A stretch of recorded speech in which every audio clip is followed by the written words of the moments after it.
আপনাদেরকে আমি একটি আমার ঘটনা বলি। আমি এটি বোঝানোর জন্য বলছি, অন্য কোনোভাবে দয়া করে নেবেন না ঘটনাটি। সেটি হচ্ছে 1997 সালে একটি রোড মার্চ হয়েছিল, রাজনৈতিক একটি রোড মার্চ হয়েছিল বাংলাদেশ জাতীয়তাবাদী দলের নেতৃত্বে, ঢাকা থেকে পঞ্চগড়। বগুড়াতে নাইট স্টে ছিল, যেহেতু বগুড়াতে একদিন নাইট স্টে ছিল পুরো কনভয়ের হাজার হাজার লোকের। তো স্বাভাবিকভাবে আমি কয়েকদিন আগে বগুড়াতে চলে গিয়েছিলাম, যেহেতু নিজের জেলা, সবাই দেশের বিভিন্ন জায়গা থেকে নেতাকর্মীরা সহ সমর্থকবৃন্দ সাধারণ মানুষ আসবে ওই কনভেতে, কয়েক হাজার মানুষ, একটা তো ম্যানেজমেন্ট থাকতে হবে, থাকা খাওয়া সব কিছু। তো আমরা যেখানে বড় একটি স্কুল মাঠে প্যান্ডেল করেছিলাম, তো সেখানে আমরা সবাই এসে পৌঁছতে সন্ধ্যাবে, গরমের দিন, মাসটা মনে নেই, তবে সামার ছিল, গরম ছিল। তো আমরা সকল মানুষ যাতে এসে অন্তত একটু হাত মুখ ধুতে পারে, অজু করতে পারে, গোসল করতে পারে, এরকম একটা ব্যবস্থা রেখেছিলাম। তো স্বাভাবিকভাবে স্কুল মাঠ নিয়েছিলাম, মাঠের মধ্যে যদি পানি পড়ে ন্যাচারালি কাদা হয়ে যাবে, তো আমরা নিচে বালি দিয়ে উপরে ইট জাস্ট বিছিয়ে দিয়েছিলাম। তো ওই কাজটা যাদেরকে দিয়েছিলাম তাদেরকে কাজের ডাইরেকশন সব কিছু দিয়ে আমি অন্য কাজ দেখতে চলে গিয়েছিলাম। এটি সকালের ঘটনা। রাত্রে যখন আমি প্রায় 9টার দিকে আসলাম, এটি আগের দিনের ঘটনা, যেদিন রোড মার্চ আসবে আগের দিনের ঘটনা, 9টার দিকে আসলাম, দেখলাম যে ইটগুলো নিয়ে আসা হয়েছে। যাদেরকে ইটের কথা বলেছে, আমাদেরই এক নেতা ছিল, তার ইটের ভাটা ছিল, সে বলেছে যে আমি ইট দেবো। ঠিক আছে, ভেরি ওয়েল, তাহলে আমাদের ইট আর কিনতে হয়নি। তো আমি এসে দেখলাম যে ইটগুলা এসে ইট ভাটা থেকে এসে এক জায়গায় স্ট্যাক করে রেখে গিয়েছে। তো আমি বললাম যে কী ব্যাপার, এগুলো বিছানো হয়নি কেন?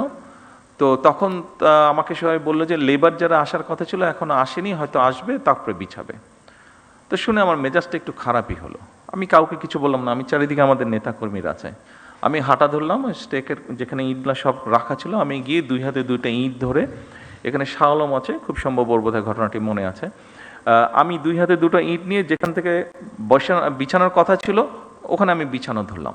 স্বাভাবিক, আমি যখন ইট নিয়ে আসা যাওয়া শুরু করেছি, সব নেতাকর্মী দুটো করে ইট ধরলো।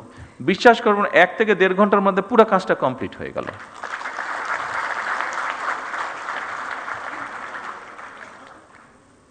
আপনারা যে যেখানে কাজ করছেন, আপনারা সেখানকার নেতৃত্ব, আমি আমার বক্তব্যে বলেছি, কাজে আপনাদের উপরে অনেক কিছু নির্ভর করছে।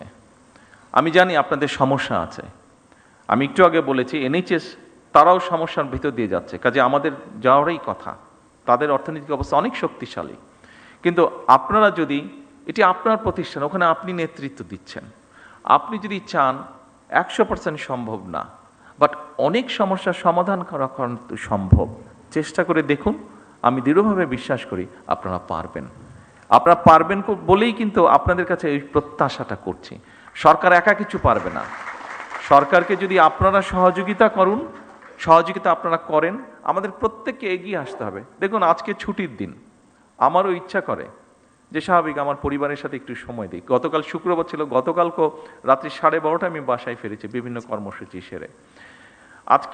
আজকেও আপনাদের এখানে এসেছে, আজকেও আমার বাসায় ফিরতে ওরকমই হবে যেগুলো প্রোগ্রাম আছে। ফলে আজকেও ছুটির দিনেও আমি আমার পরিবারের সাথে থাকতে পারিনি। একই অবস্থা আপনাদের। কিন্তু যে কথাটি আমি বলতে চাচ্ছি, দেশটি তো আমাদের সবার। আমরা সকলে মিলে যদি চেষ্টা করি একটু একটু করে, আমি বলছি না যে আপনারা সবাই একজনই সব করে ফেলবেন, কিন্তু সবাই যদি একটু একটু করে আমরা করি, একটু তো পরিবর্তন নিশ্চয়ই হবে। কেন হবে না? অবশ্যই হতে হবে। অন্য দেশের মানুষ যদি পারে, আমরাও পারবো।